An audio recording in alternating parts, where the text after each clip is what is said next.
making on the history between the Testaments. And we've got a couple of things coming up that I think you'll be excited about. First of all, for the next 3 weeks, we're going to take a little pause from our regular class, and we're going to have a class that's going to be led by Jared Jackson and Brian Forbes on singing. And we're going to focus on our songs and I think learning some songs, practicing some songs, things of that nature for about 3 weeks. And then when we come back, we're going to start a new study. And I'm excited about this new study. I always love to get study requests from you because it helps me to know what you're thinking about, what you're studying with, what you're grappling with. And I especially enjoy it when some of the younger members of our class suggest topics, and that's what happened in this situation. And one of our younger members of the class suggested that it would be helpful to go through and look at the letters of the Apostle Paul in their historical context and in the context of the growth and development of the church as it's laid out in the book of Acts and then the history that follows the close of the book of Acts. And so that's going to be our focus when we come back after 3 weeks. We're going to be looking at the epistles of Paul in a historical context and against the context of the things that were going on in that day and time. So hope you'll come back and study that with us. Look forward to our singing class the next 3 weeks. Now, I cannot think of a better way to start a new year than by studying Phariseeism. No, I'm kidding, but that's kind of where we are in our study. So we will conclude tonight by talking about the Pharisees. And as best we can tell, the word Pharisee derives from a term that means something like separatists or the separate ones. It's not entirely clear from whom they were separating. Whether they were separating potentially from Gentiles and those who did not worship God, that's a potential possibility. Whether they were separating from the Hellenists among the Jews, that's definitely a possibility given the time in which they arise. Whether they were separating from the Sadducees, who were on balance very worldly and had a very peculiar view of the Old Testament text.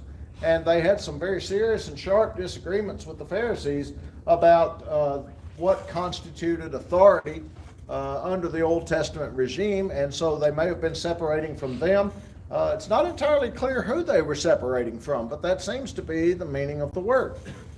So as we begin to think about the Pharisees, I think it's worthwhile to go back and grab a little bit of older history that sort of informs, as best I can tell, the views that defined the Pharisees. So we go back to the government of Israel or of Judah prior to the Babylonian captivity. Okay, you had the king who was the civil sovereign, and the king, of course, was a member of the Davidic dynasty, the dynasty of David. As a matter of fact, as long as Judah had a king, it was a king that descended from the line of David. Now, that was not true of the northern nation.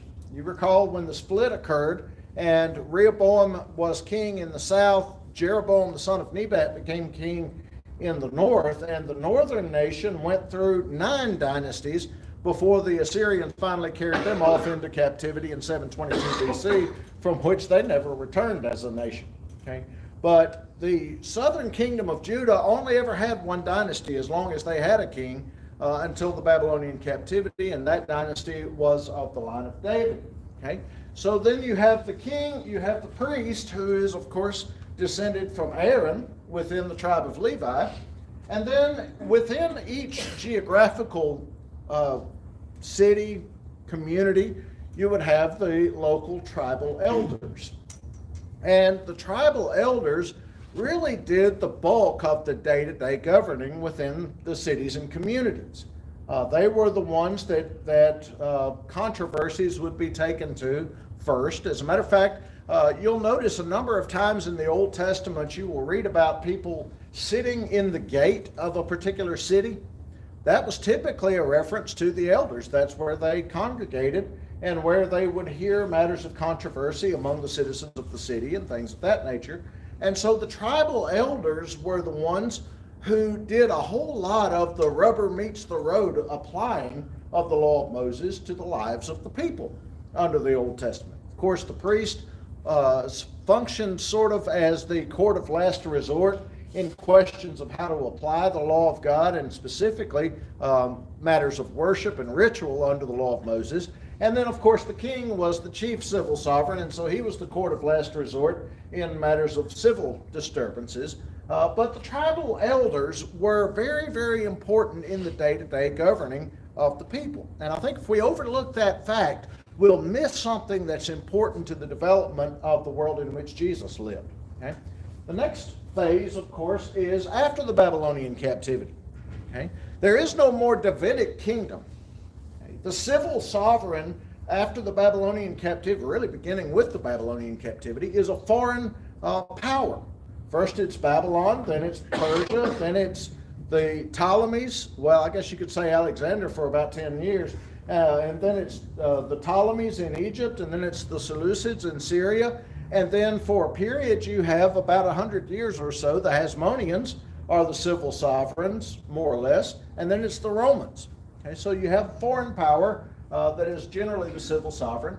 You have the priests who retake a role of being the chief authority.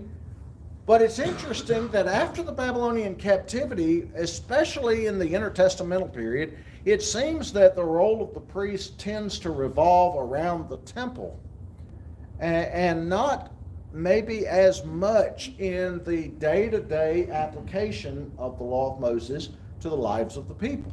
Now remember, one of the things that grows up during the period of the Babylonian captivity is the existence of the synagogue. We're going to talk about that in a moment. But that begins to have a very important role in the day-to-day life of the ordinary Jew in terms of applying the law to their lives. And the synagogues were run by the scribes and elders. Now, scribes had come to be during that Babylonian period as people who were keepers of the law and students of the law and teachers of the law. And then, of course, the concept of the tribal elders didn't just go away. And so you had the sages or the elders who were wise men who would inform people in their living. And then you would have these scribes. Okay? Then when we come back to Palestine after the decree of Cyrus in, what was that, about 639 or 539 BC, you come back to Palestine. And immediately in the reestablishing of the Jewish population in Palestine, one of the first very influential characters that you have is Ezra. And Ezra was both a priest and a scribe, and he's described as a scribe in the Old Testament record. And one of the things that Ezra did that it seems set a precedent for those who would come after him was that he read aloud the law of Moses to the people. As a matter of fact, that's recorded in both Ezra and Nehemiah, that Ezra stood up before the people and read aloud the law of Moses. And it seems that in the years that followed, the Jewish people living in Palestine sort of took that as a precedent to be followed, that the law was to be read and given the sense of, explained to the people on a regular basis. Depending on who you read, it would appear that in most places in Palestine, it became traditional that on Mondays, Thursdays, and Sabbath days, there was a public oral reading and explanation of the Torah. And so you have this day-to-day interaction with the ordinary people of the scribes and elders who are reading the law and explaining it in the synagogues. Okay? Now, let's talk a little bit about the synagogues themselves, because they become the face of the practice of the law of Moses that the ordinary person saw the most. The ordinary person, let's say he lived in Galilee, okay? He's not going to be interacting with the temple except about how often? Twice a year. 3 times a year, right? You've got Passover, you've got Pentecost, and you've got the Feast of Tabernacles in the fall. Okay? Passover in the spring, Pentecost early summer, and Feast of Tabernacles in the fall. And that's about the only time the average Jew is going to be going and interacting with the temple, unless they live in or around Jerusalem and have reason to interact and are close enough to do so. But the ordinary face of the practice of Judaism for the average Jew, say living out away from Jerusalem in Galilee or out in the countryside of Judea or wherever, is going to be their local synagogue. Okay? Now, synagogue is a Greek word. Okay, it's a Greek word that means to come together, and it's essentially a translation of the Hebrew word Beit Knesset, which means the house of gathering. Beit or Beth. Your Old Testament is filled with places that are called Beth something or other. Bethel, house of God, Bethphage, Bethany, Bethlehem, so on and so forth. It simply is a word. Beit or Beth means house. Okay, so house of gathering, or Beit Tefillah, which is a word that means house of prayer. And this is where people would typically come together and they would assemble. And there were essentially two main things that they did when they assembled. They would pray together and they would hear the law read and explained. There was also an ancillary structure that was usually attached to every synagogue, and that was called the Beit Midrash, which was house of study or study hall. And it was a place where people went to study the law of Moses. And so the synagogues became not only a center of community gathering and worship, but they also became the centers of biblical scholarship. And as this tradition grows and develops, most of the synagogues also developed synagogue schools for the children. And so the children would go to synagogue probably on a daily basis, at least up through about age 13, and they would be taught to read and write the language using the Old Testament. And they would be taught other things, but their curriculum centered around the Old Testament law. So the people are learning the law in the synagogue. The importance of the synagogue cannot be overestimated in the development of the Pharisees and their relation to the ordinary Jewish people. Okay? Now, we look at them in history, and the first time we run into Pharisees by that name is in Josephus. Well, let me back up just a moment. The oldest writings that mention Pharisees are Matthew, Mark, Luke, John, and Acts. Okay? Josephus wrote after Matthew, Mark, Luke, John, and Acts. However, Josephus wrote about times that happened before Matthew, Mark, Luke, John, and Acts recorded. Okay, so in Josephus's history that precedes the occurrence of the gospel, Josephus mentions the Pharisees in connection with Jonathan Apphus, who was the successor to Judas Maccabeus. So remember that first generation of the Maccabee family that were involved in the Maccabean revolt that threw off the Seleucids who had come in and polluted the temple and began to liberate the city of Jerusalem and the lower part of Palestine. All right, Judas dies in battle. Jonathan succeeds him. And the first time that Josephus mentions Pharisees by name, they're having interactions with Jonathan, the second leader of the Hasmonean family. Come on down to the Gospels and Acts, and we begin to read more about the Pharisees. And we're going to have a lot to say, if time permits, about the Pharisees in the Gospels and Acts. After the destruction of the Second Temple, Herod's temple, the Pharisees become really the backbone of what Judaism survives the destruction of the temple. And so when you read about what we call rabbinic Judaism, or Judaism as it's practiced in most of its different sects today, its pedigree goes back to the schools of the Pharisees, who even in the days leading up to the Roman destruction of the temple and the city of Jerusalem in AD 70, were on primarily friendly terms with the Romans and obtained permission to set up schools out away from Jerusalem, so that when the Romans came in and laid siege to Jerusalem and destroyed the temple and destroyed Jerusalem, even though they destroyed essentially what was the Sadducee stronghold, And they destroyed, as best we can tell, the vast majority of the records that would have been kept in the temple compound. The Pharisaic traditions did not get destroyed because they had schools out away from Jerusalem that could carry on the traditions. Okay? So we're dealing now with the Pharisees and history. Let's talk a little bit about this history. As far back as the 2nd century BCE, we run into some people who are known as the Hasidim, which means the pure ones. Okay? As best we can tell, the Hasidim are sort of the opponents of the Hellenists. Now remember, Hellenists are people who are embracing the Greek way of thinking. As Alexander comes in and throws off the Persians and brings with him Greek language and Greek culture and Greek learning, you had some among the Jews who openly embraced the Greek way of thinking.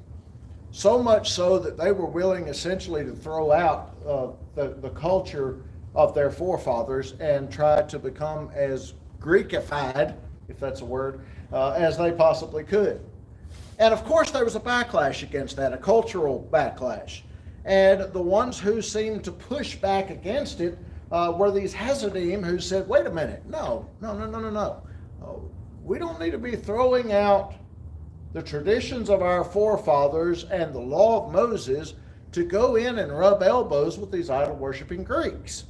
And so you had this cultural divide, and we've talked about that quite a bit in weeks that led up to this one.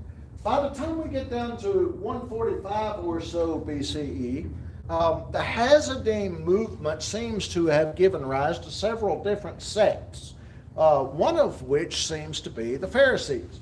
Another seems to have been the Essenes, that we won't talk about in great detail tonight, but essentially they were hermits who went out and lived in the desert away from everybody else and practiced celibacy and other things, very severe.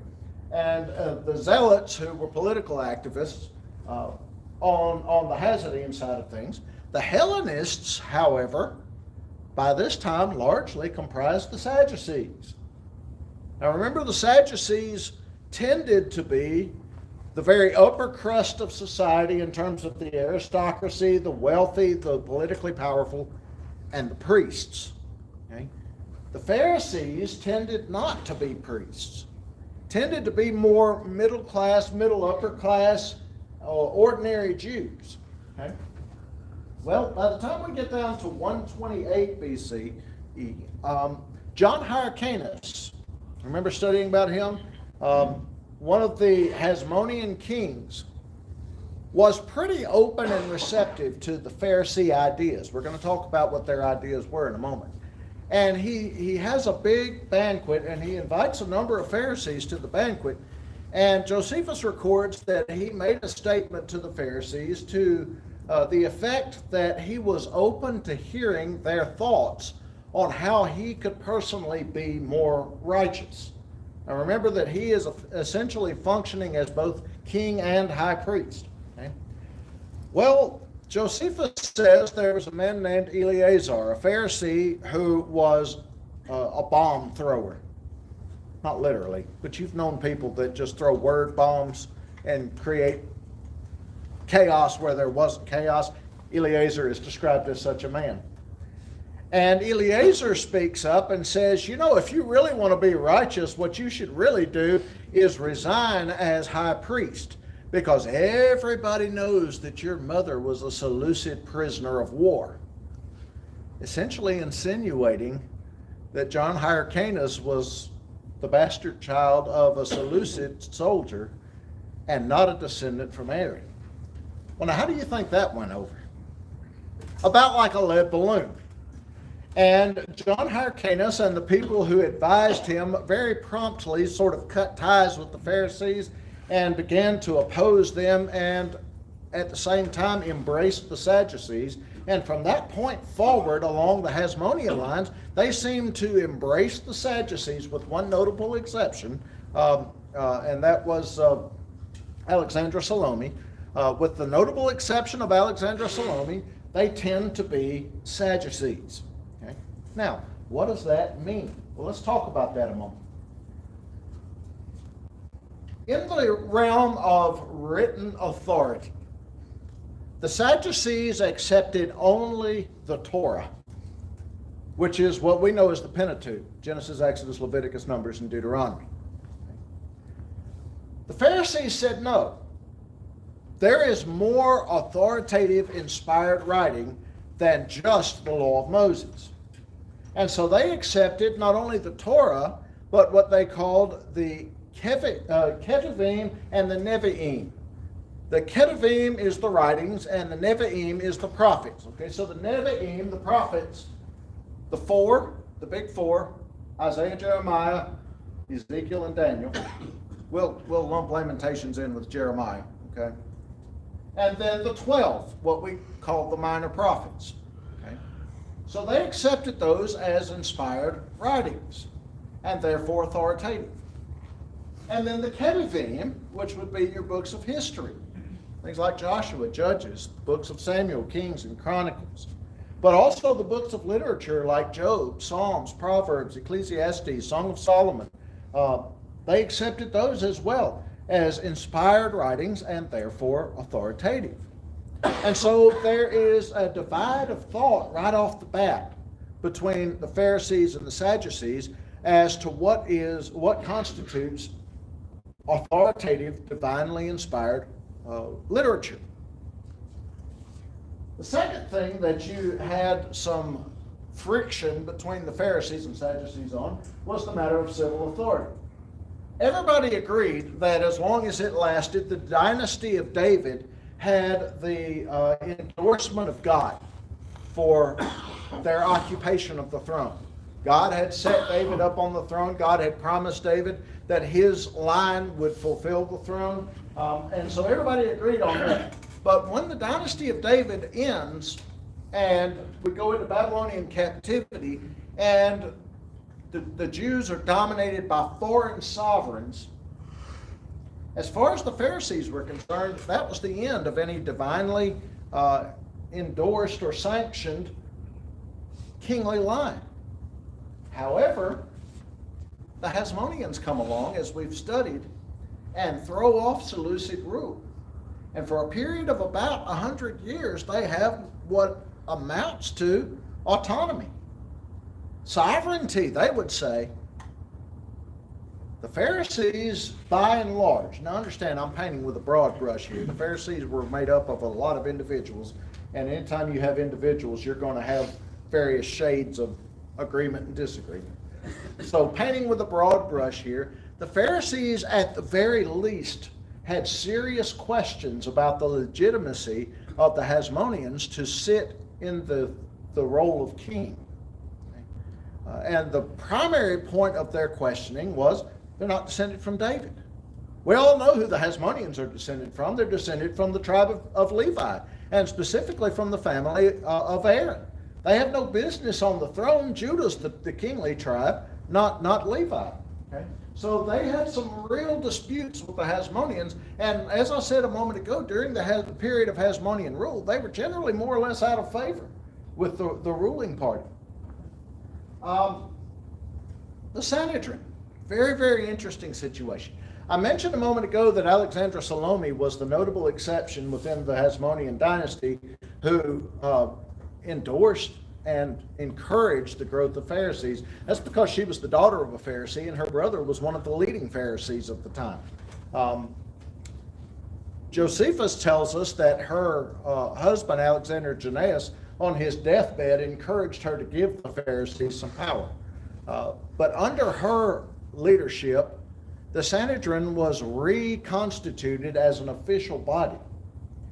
And the Sanhedrin was made up of a pretty good cross-section. You had a lot of Sadducees on the Sanhedrin. In fact, most tend to believe the majority was Sadducees. But you also had an influential minority of Pharisees who sat on the Sanhedrin. And the reason they were so influential was because of their tie to the synagogue. They were the ones in the local synagogues, most Sabbath days, Mondays and Thursdays, who were standing up and reading from the law and explaining what it meant. Either simply as a member of the synagogue, or in the case of a great many of them, as a scribe, someone who had some credentials to speak on the law of Moses. Okay? Which means the ordinary Jew listened to them regularly and relied on them for their understanding of the law of Moses. Okay? Who do you think the ordinary people favored? The wealthy, politically powerful Sadducees with whom they had no dealings except on the 3 feast days during the year when they went to the temple? Or the Pharisees, who were sort of like their local preachers in their local synagogues? Well, naturally, it was the Pharisees that they saw and dealt with on a regular basis. And so even though the Pharisees often held a minority in the Sanhedrin, they were extremely influential, so much so that the Sadducees often had to compromise with them for fear of upsetting the people if they didn't.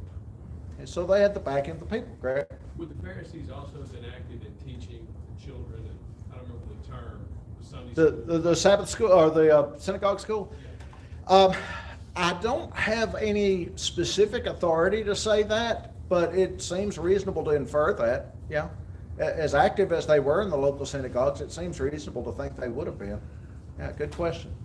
Which brings a whole nother level to it, doesn't it? Because many of these would have grown up at the feet of Pharisees. Paul did. Remember Paul mentioning that he grew up at the feet of Gamaliel? Gamaliel was a notable Pharisee. Good question. All right. So civil authority then revolves around whatever foreign power and the Sanhedrin. Religious authority. This is interesting. They recognize the authority of the priesthood. However, they have some severe problems with the way the Hasmonean high priests are carrying out the priesthood, and they tended to put the priests sort of in a pigeonhole and say that their job just revolves around the rituals of the temple. But every Jew has an individual responsibility to keep the law of Moses, and that's where we come in. And so they sort of relegated the priests to matters pertaining to the temple and not much else. Okay? So they recognized their authority, but they pigeonholed it. A much larger authority that they recognized and promoted was the authority of the scribes and the sages, or the scribes and the rabbis, as they're known by Jesus' time. Specifically, they promoted the authority of what they called the oral Torah. The oral Torah. And under Pharisaic teachings, the oral Torah had its origins with Moses himself. And that they taught that God instructed Moses to pass down orally teachings about how to understand and apply the law of Moses. And they claimed that that was the origin of the oral Torah, and that it had been passed down orally and not in writing from generation to generation, and essentially that the rabbis were the keepers of the oral Torah. Now, the oral Torah, after the destruction of Jerusalem, about 200-300 years after the destruction of Jerusalem, was finally put down in writing. And we have it today as one part of the Talmud, the part that's called the Mishnah, is the written oral Torah as far as rabbinical literature considers it. Okay. The other part of the Talmud, by the way, is the Gemara, which is essentially commentaries on the oral Torah. Okay. So they are very strongly in favor of the oral Torah. Now, in particular, they seem to organize themselves under two very notable rabbis, Shammai and Hillel, although these were not exclusive, but Shammai and Hillel were very, very influential. Shammai was extremely harsh. Maybe that's not the right word. Extremely, I don't want to use the word conservative either, but very much letter of the law in terms of the way he interpreted the Old Testament in terms of applying it. Hillel, on the other hand, tended to be, his approach was to try and be more practical, to look at the situation in the person's life and ask, okay, what does the law teach us should be done in this situation? There was great conflict. In fact, it got so bad that the followers of Shammai and the followers of Hillel eventually wouldn't even worship together. But they were always arguing amongst themselves. And it was not uncommon for Pharisees to try to get Jesus to take a position that would either follow Shammai or Hillel to try and alienate the followers of the other one. And the funny thing about it is, if you read what Jesus said in response to them, sometimes he endorses things that Shammai had taught, at other times he endorses things that Hillel had taught, and at other times he goes his own direction. Because Jesus, of course, is speaking with ultimate authority, and he's not relying on these rabbis. As a matter of fact, one of the things that is said by a number of the gospel writers is that the people marveled at the teaching of Jesus because he taught them as one who had authority and not as the scribes. You know what that meant? The scribes, after they taught a certain teaching, would typically then recite the pedigree of that teaching. In other words, I received this from Rabbi so-and-so, who received it from Rabbi so-and-so, who himself received it from Rabbi so-and-so, and back and back and back, as far as they could go back to Moses if they could. Jesus never bothered to do that. You know why? He didn't have to. He was the one that gave the law of Moses. So he spoke with authority. But the people were shocked at this because they were used to hearing these Pharisee teachers and these scribe teachers giving the recited pedigree of their teachings. And Jesus just simply didn't do that. Okay? So you have this oral Torah, and this is a major bone of contention between the Pharisees and the Sadducees. The Sadducees utterly reject the oral Torah. Jesus also strongly cautioned against their adherence to the oral Torah. Remember the times that he would talk to them about how that by their traditions they had set at naught the law of God? And he would take various different examples of their traditions and show how they were in conflict with what was actually written. For example, you recall the time when he talked about the law saying, you shall honor your father and your mother, but he said, you say that you can take that with which you would have honored your father and mother and say, well, it's a gift to the temple, and then you're exempted from honoring your father and mother. Honoring in this case meaning supporting, right? And he said, you've taken your tradition and you've set aside the law with you. And so Jesus strongly cautioned against these traditions that they were so married to. All right? Now let's talk for a moment about their distinctive beliefs. One thing that they were distinctive about was they believed that you and I, the humans, have free will to make choices, that our choices are not predetermined for us. However, they also believed that God ultimately knew what choices we would make. And so he knew what we would do, but he didn't make us do it, if that makes sense. Sort of like if my mother makes a hamburger and sets it in front of me. She knows what I'm going to do with that hamburger. She didn't force me to do it. I have the choice of getting up from the table and walking away, but Mama knows I'm not going to. Well, same idea. Okay? The Sadducees did not believe in free will, period. The Essenes, on the other hand, were sort of like the Calvinists of their day. They believed everything that you did was predetermined and you didn't have a choice in anything. They also believed in resurrection with rewards and punishments for how you lived. The Sadducees did not. The Sadducees believed that when you died, it was over.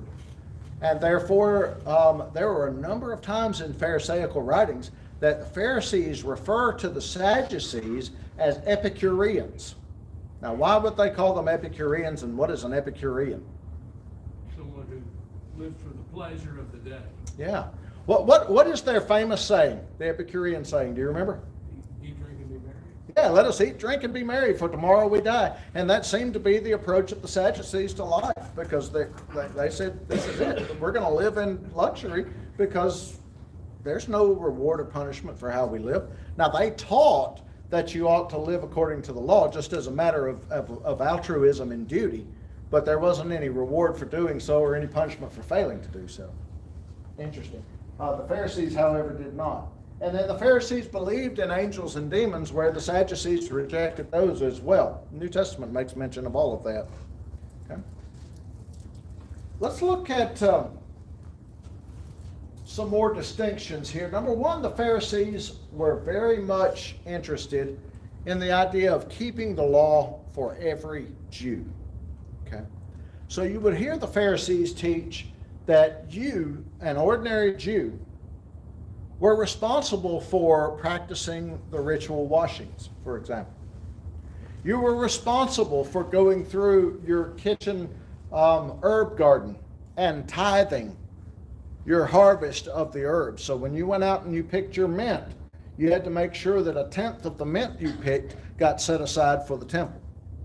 And if you went out and you picked your cumin, you had to set aside 1/10 of it, and so on and so forth. The Sadducees were concerned primarily with, as I say, the rituals of the temple, the animal sacrifices, the feast days, the fast days, and things of that nature. But they really didn't seem to care if the ordinary Jew did anything except show up for the feast and pay their temple taxes. Temple taxes especially, it seems. But they really didn't seem to have any particular application to the Jews and say, you need to, in your everyday life, be living in a certain way. The Pharisees, however, said, holiness before God involves how you make your decisions day by day, down to the very smallest things. Now, in that, they weren't wrong, were they? What was the beef that Jesus picked with them? Was it in the fact that they taught people to live holy lives? No. It was in that they became hypocritical with it. They became so preoccupied with the minutiae of things like tithing, mint, and cumin that while they're busy doing that, at the same time, they were mistreating their fellow man. And Jesus said, you have neglected the weightier matters of the law, mercy, truth, and justice.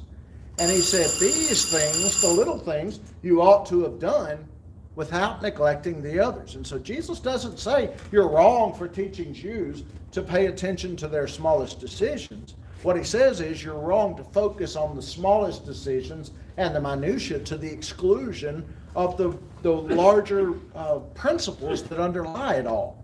Okay? We've talked about the authority, the practical interpretation.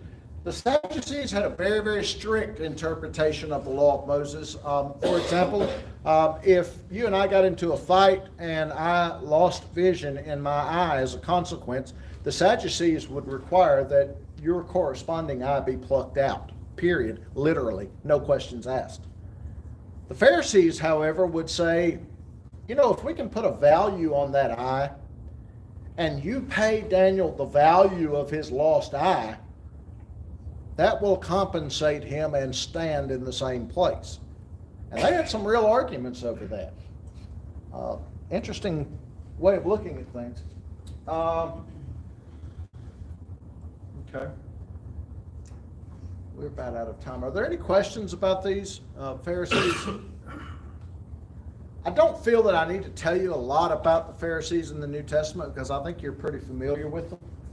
But when you go back and you encounter them in the New Testament, understand, number one, they were very much involved with the common man. And I think that's one reason Jesus took them to task so often is because of the breadth of their influence. The Sadducees just didn't have a lot of influence with the ordinary people. They were elites. They were aloof, and they were affluent, and they were politically powerful, but they weren't rubbing elbows with the common man. The Pharisees weren't. And so Jesus takes opportunity to correct them because by correcting them, he's teaching lessons to many, many more people. Okay? Questions, comments? Yes, sir. Did they commonly keep the thing on their forehead with the verses in it? Oh, yes. Yes, I'm glad you asked. The phylacteries, and yes, they did wear the phylacteries, and Jesus said they even made them ostentatiously big so that everybody would see them and comment on how holy they were. Yeah. The phylactery was a little pouch that they would keep scraps of scripture in, and they'd made it real big so you could see it. Yeah, good question. All about appearances, sometimes. All right, thank you for your attention.